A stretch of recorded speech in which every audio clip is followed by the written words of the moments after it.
If you kind of go back in history, 6,000 years or so, and you look at who controlled society 6,000 years ago in ancient Egypt, this weren't the pharaohs. They were the high priests, who basically gave us knowledge one little droplet at a time, just enough knowledge for us to survive and get by as we do today, just enough for us to get by day to day to day to day with what meager salaries we earn. Now, so on the one hand, what you had back then, you had the high priests giving us this, droplets of knowledge. But on the other hand, in the last 6,000 years, especially now, with technological revolution, with information revolution, information technology, people have computers and have access to internet, and suddenly all this information, which for thousands of years, which was only available to secret societies and very private organizations who passed it on from generation to generation in very small, tightly knit groups behind the scenes, underground, grandfather to father, father to son, son to grandson, grandson, to great grandson, etc. Today, 99% of that information is available through Google.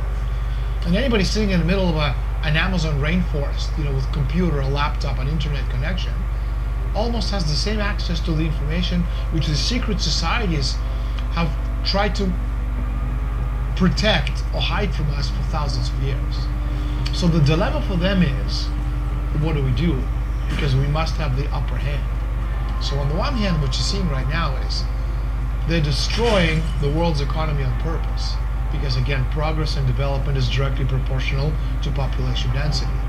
So if you have technology, you have more. If you don't have technology, if you can destroy technology on purpose, if you can go to zero growth, deindustrialization, demand destruction, is going to get a point in the development of society where you're not going to have enough technology to support this rapid population growth, and the base of population is going to collapse. Well, the primary goal is to defend the status of a unipolar world, even if that means to prepare a preemptive global first strike. The oligarchy want to defend their privilege to be a superior species, and they want to keep the rest of the population deliberately backward and stupid, and that is why they promote such banal entertainment, which is only aimed that people stop to think.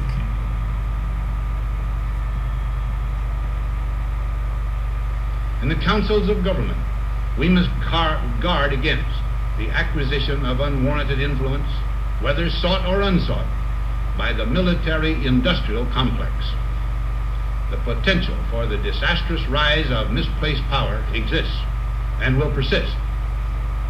We must never let the weight of this combination endanger our liberties or democratic processes. We should take nothing for granted.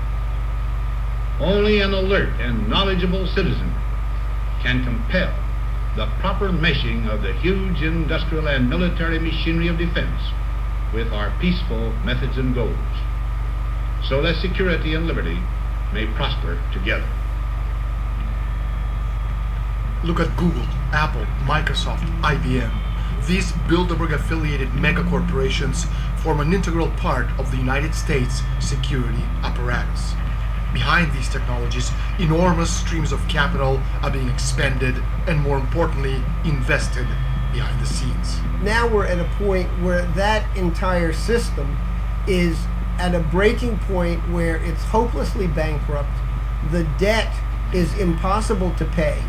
The derivatives, which are purely speculative, unregulated gambling bets on top of the debt bubble itself, is estimated at $1.5 quadrillion, which is a multiplier of even the most optimistic idea of global GDP that's completely off the charts.